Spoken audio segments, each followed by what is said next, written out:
Michael Massa video, subscribe and share. Act 13, 1. They call them African black niggers. Romans 11.12.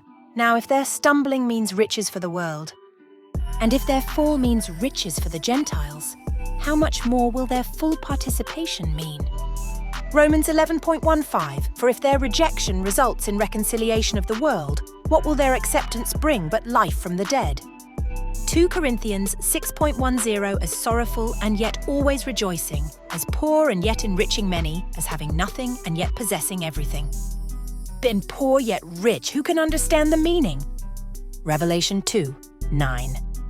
I know your suffering and your poverty, but you are rich, and how you are blasphemed and slandered by those who say they are Jews and are not, but are a synagogue of Satan.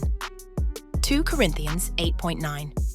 For you are recognizing more clearly the grace of our Archangel Congo, his astonishing kindness, his generosity, his gracious favor, that though he was rich, yet for your sake he became poor, so that by his poverty you might become rich, abundantly blessed. Romans 11:25. I do not want you believers to be unaware of this mystery, God's previously hidden plan, so that you will not be wise in your own opinion, that a partial hardening has temporarily happened to Israel to last until the full number of the Gentiles has come in. Luke 4.18. The Spirit of the Lord is upon me, the Messiah, because he has anointed me to preach the good news to the poor. He has sent me to announce release, pardon, forgiveness to the captives, and recovery of sight to the blind, to set free those who are oppressed, downtrodden, bruised, crushed by tragedy. James 2.5. Listen, my beloved brothers and sisters. Has not God chosen the poor of this world to be rich in faith, and as believers to be heirs of the kingdom which he promised to those who love him? Wealth and dependence on God. Tata Nzambe. Material wealth can lead people to feel self-sufficient and ignore their dependence on God. Poor people, on the other hand, often feel their need more acutely and turn to God in faith, which enriches them spiritually. This is evident in Bible passages such as James 2:5. God has chosen the poor of this world to be rich in faith. Poverty as spiritual wealth. 2 Corinthians 6:10 and Revelation 2:9 emphasize that poverty is not necessarily a state of lack. Spiritual wealth can be gained through faith, hope, and love, qualities that often grow in difficult circumstances.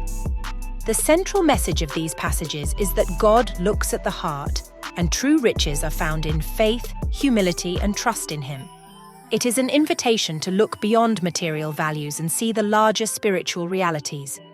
The example of the rich man that Yesaiah encountered is found in Mark 10:17-25, also in Matthew 19:16-24, and Luke 18:18-25. It tells of a man who asked what he must do to gain eternal life. Yesaiah told him to sell his wealth, give the proceeds to the poor, and follow him. The man went away sad because he had great wealth. Yesaiah then said, "How hard it is for those who have wealth to enter the kingdom of Tata Nzambe." Mark 10:23. More examples and Bible verses. The rich man and Lazarus, Luke 16:19-31. The rich man enjoyed a life of abundance while Lazarus was poor and sick. After death, Lazarus was comforted in Abraham's bosom while the rich man suffered agony. This story shows the importance of trusting in Tata Nzambe and not worldly wealth in life. Blessed are the poor, Luke 6:20. Yesaiah says, "Blessed are you poor, for the kingdom of Tata Nzambe is yours." This emphasizes that the poor are often closer to Tata Nzambe's heart. Warning against greed, 1 Timothy 6:9-10. For the love of money is the root of all kinds of evil, after which some have coveted, causing themselves much pain. Yesaiah emphasizes that we should invite the poor, sick, and needy because they cannot give us anything in return. This shows Tata Nzambe's heart for the poor. The invitation to the feast, Luke 14:12-14. Conclusion. Yesaiah warned time and time again about the danger that wealth can pull our hearts away from Tata Nzambe. At the same time, he placed the poor at the center of his work.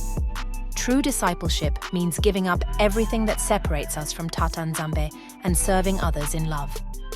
colonialism, slavery, and systematic exploitation of Africa over centuries laid the foundation for many of today's problems, with religion and the Bible often being misused to justify and cover up these injustices.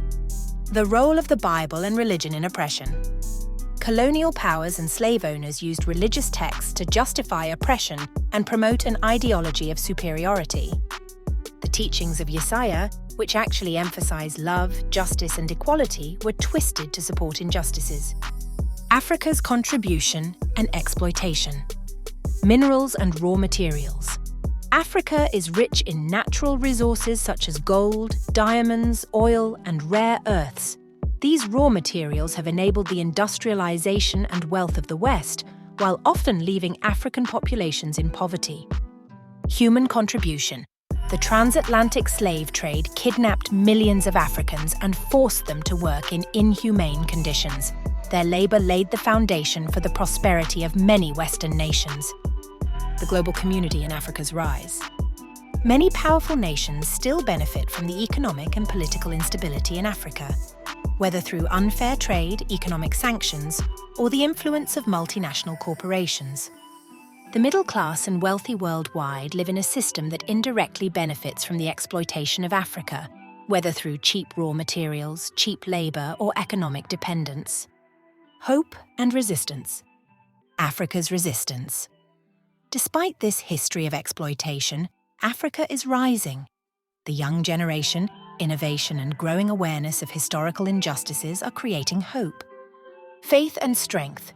Many Africans find comfort and strength in their faith in Tata Nzambe, who will bring justice and redemption. Conclusion.